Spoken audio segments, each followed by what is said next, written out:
സർക്കാരിന്റെ ആഗോള അയ്യപ്പ സംഗമം പാളി. 5000 പേർ രജിസ്ട്രേഷൻ ചെയ്തെന്നും 3000-ഓളം പേർ പങ്കെടുക്കുമെന്നും പറഞ്ഞയിടത്ത് പകുതിയും കാലിക്കസേരകൾ. ഭക്തർക്ക് പകരം ആളെ തികയ്ക്കാൻ സർക്കാർ ദേവസ്വം ജീവനക്കാരെ തിരുകി കയറ്റി.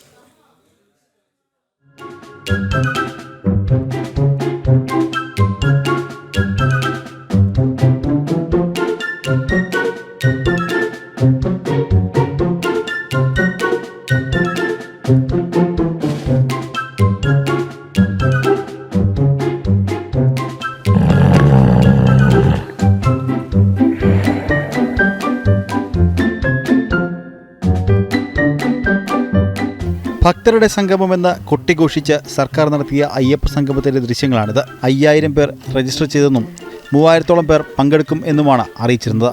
എന്നാൽ 2000 തൊടാനായോ എന്നത് സംശയമാണ്.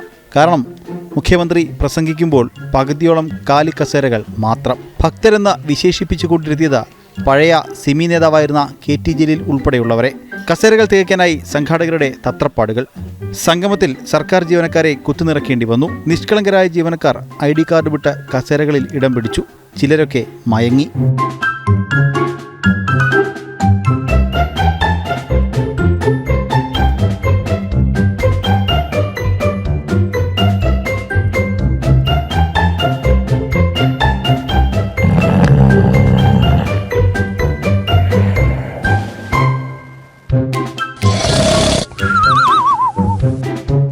$7 കോടി ചെലവാക്കി പമ്പാമണപ്പുറത്ത് 3 പന്തലുകളിലായാണ് പരിപാടികൾ.